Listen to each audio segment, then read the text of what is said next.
नमस्कार, story.comच्या या नव्या मुलाखतीत नव्या व्हिडिओत तुमचं स्वागत. मी विशाल बडे. मी सध्या कोल्हापुरात पोहोचलो आहे.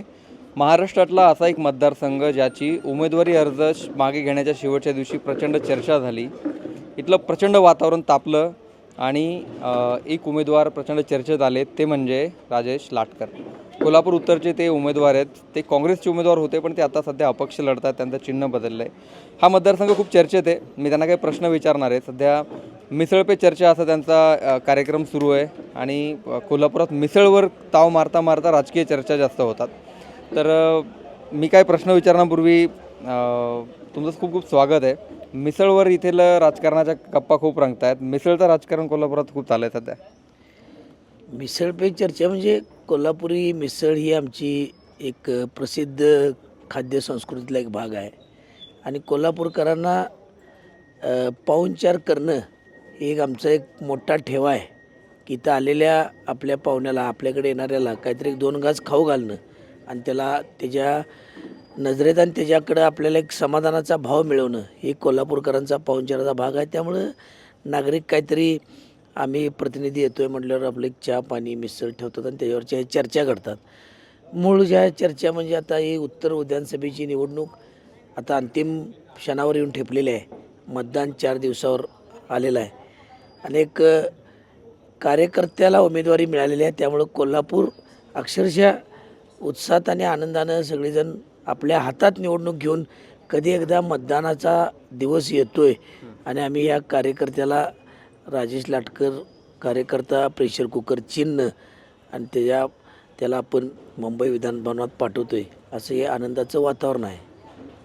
कार्यकर्त्यांना एक साधारण कार्यकर्त्याला उमेदवारी मिळाली, बाईकवर फिरणाऱ्या कार्यकर्त्याला उमेदवारी मिळाली म्हणून लोक समजा काही ठिकाणी हे करतात. पण 4 तारखेच्या आदल्या रात्री नेमकं काय घडलं ज्याने पूर्ण महाराष्ट्रापर्यंत हा मतदारसंघ पोहोचला?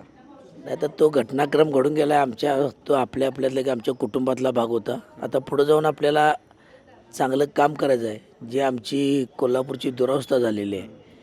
छत्रपती शाहू महाराज खासदारजी, माजी पालकमंत्री बंटी पाटील साहेब, माजी आमदार मालोजीराजे यांनी समन्वयानं हा निर्णय करून माझ्यासारख्या कार्यकर्त्याला संधी दिली. जो मी तरुण मंडळ, क्रीडा मंडळ, गणेशोत्सव आणि सर्व या सार्वजनिक कार्यक्रमातनं नगरसेवक, गटनेता, स्थायी सभापती, माझी पत्नी महापौर, हा माझा आलेख. मी एक मध्यमवर्गीय कुटुंबातला आईवडील शिक्षक, म्हणजे आमदारकी कार्यकर्ता लढू शकतो हा कोल्हापुरातला पॅटर्न आता देशभर गेलेला आहे.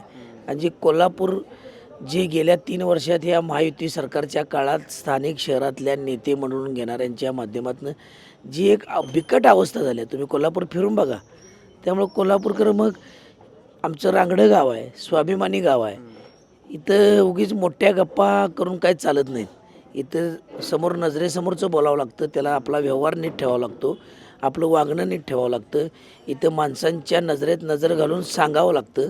नाहीतर इथला छोटा माणूस देखील तुम्हाला तुम्ही कितीही मोठा असाल तो तुम्हाला प्रश्न विचारल्याशिवाय राहत नाही आणि तुम्हाला तुमची जागा दाखवल्याशिवाय राहत नाही. डोक्यावर घेणं जसं कोल्हापुरी फेटा आमचा जो एक दिमाखानं वावरणारा एक कोल्हापुरी फेटा आहे, तसं कोल्हापूरकर डोक्यावरही घेतात आणि डोक्यावरून खाली पायाखाली पण घ्यायला वेळ लावत नाहीत. आणि अवस्था का झाली कोल्हापूरची, माझ्या कोल्हापूरची, हे कोल्हापूरकरांना प्रश्न पडल्यात. हजारो कोटीचे बोर्ड बघतोय आम्ही, मोठमोठ्या कोट्यवधीच्या गप्पा बघतोय. सगळे केंद्रातले नेते, पंतप्रधान, गृहमंत्री, मुख्यमंत्री, उपमुख्यमंत्री वारंवार गेल्या लोकसभेपासून शाहू महाराज निवडून आल्यापासून तर वारंवार आले, तरी माझं कोल्हापूर 1 इंचही देखील सुधारणार नाही. मग हे प्रश्नच पडलेत ना लोकांना. याचा राग आहे. हे आमच्या टॅक्समधनं गेलेले पैसे आहेत आणि तुम्ही जर असे लुटू लागला तर आम्ही मतदान का द्यायचं? मग एकीकडं आमच्यासारखा कार्यकर्ता या नेते मंडळीने महाविकास आघाडीच्या माध्यमातून मला पुरस्कृत केलं आणि मग ते लोकांनी ठरवले आता की बाबा प्रामाणिकपणा काय आहे, लबाडी काय आहे, चांगलं काय आहे, वाईट काय आहे. आणि हे कोल्हापूर एक पर्यटन क्षेत्र बनवण्याच्या दृष्टीनं आपली तयारी आहे. कोल्हापूरच्या सगळ्या प्रश्नांचा आम्हाला महापालिके स्तरावर काम केल्यामुळे अभ्यास आहे. 54 प्रभागाचा हा उत्तर मतदारसंघ आहे. 3,10,000 मतदान आहे, 315 बूथ आहेत. त्यामुळे हे सगळे प्रश्न घेऊन जाताना आम्हाला ते कसे सोडवायचे आणि आमदारकीसारखा जर त्यातनं घटनात्मक हे पद आहे जे लोकसेवेसाठी वापरलं पाहिजे. ते कुठं दादागिरीसाठी, कुठं कोणाला त्रास देण्यासाठी हे वापरायचं नाही. त्यातून राज्य शासन, केंद्र शासन आणि स्थानिक DPDC, महापालिका या सगळ्यातून एक चांगलं काम आपल्याला उभा करायचं आहे. त्यामुळे कोल्हापूरकरांनी ओळखलेलं आहे की आपल्याला 5 वर्षाचा लोकप्रतिनिधी कसा पाहिजे आहे. आणि त्यातून हे कोल्हापूरकडे सगळीकडं मिसळपे चर्चा, कुठं आनंदानं स्वागत. लोक माझी काय फार मोठी परिस्थिती आहे असं नाही की मी आमदारकीच्या तुम्ही निवडणुका बघताय हे खर्चाचे आकडे बघितले तर आमच्या 10 पिढ्या पण ते कधी करू शकणार नाही. पण लोक स्वतःहून मला देणगी स्वरूपात फुलाची पाकळी देत आहेत, खर्च करत आहेत. आता इथला खर्च आमचे मित्र माजी उपमहापौर प्रकाश पाटील साहेब, KDC बँक संचालक आसिफ फरास असे मित्र येऊन करत आहेत. त्यातून आपलं प्रचार आणि प्रसार होत आहे. ही खरी लोकशाही आहे. लोकशाही ज्या कारणासाठी निर्माण करण्यात आली की सामान्यातल्या सामानाला देखील सत्तेची दारं खुली झाली पाहिजेत. नाहीतर फक्त मोठ्यांनीच ते त्यातलं लाभ घ्यायचा आणि सामान्य माणसानं फक्त त्यांच्याकडे बघत बसायचं. हा लोकशाहीचा खरा आत्मा आणि कोल्हापूरकरांनी तो आज खरा करून दाखवण्याची प्रतिज्ञा केलेली आहे.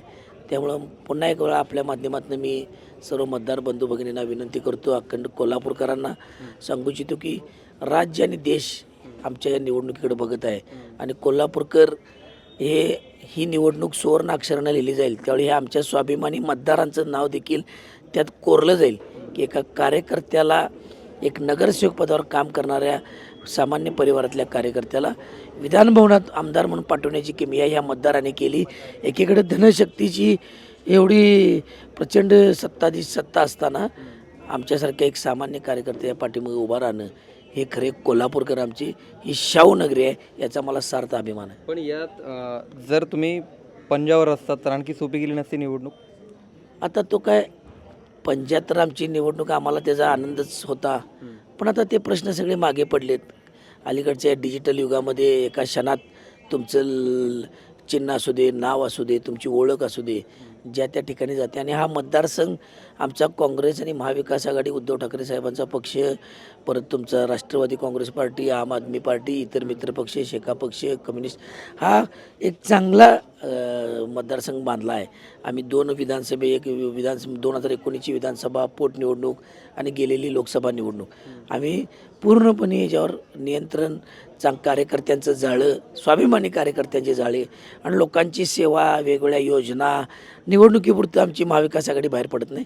त्यामुळं आम्ही चिन्ह काही जरी असलं तरी लोकांच्यापर्यंत ते पोचलो आहे आणि त्यात आम्ही यशस्वी झालेलो आहे. मागे जी पोटनिवडणूक झाली त्यात तुमचा खूप मोठा रोल होता. आता लोकसभेची निवडणूक झाली शाहू महाराजांची, त्यात तुमचा लीड देण्यात तुमच्या भागातून खूप मोठा रोल होता. पण यावेळी तुमचं एवढं महत्त्वाची भूमिका असताना, तुम्ही विजय होऊ शकतात असं कार्यकर्त्यांना वाटत असताना तुम्हाला अचानक विरोध का केला गेला? तुम्ही फक्त बाहेरून आला होतात म्हणून? नाही, मी बाहेरून यायचा वगैरे काही विषय नव्हता. मी कायम बंटी साहेबांना प्रमाण मानून काम करत आलो आहे.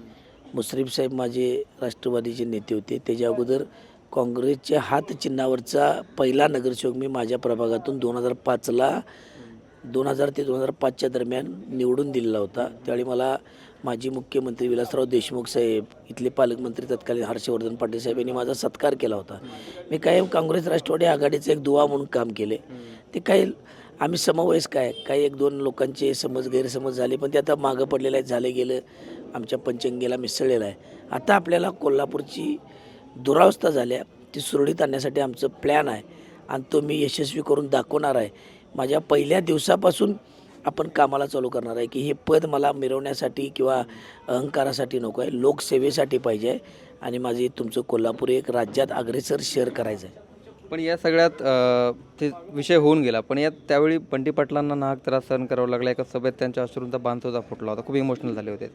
नाही, स्वाभाविक आहे. शेवट ते देखील एक माणूस आहेत, त्यांना देखील अंतःकरण आहे, हृदय आहे.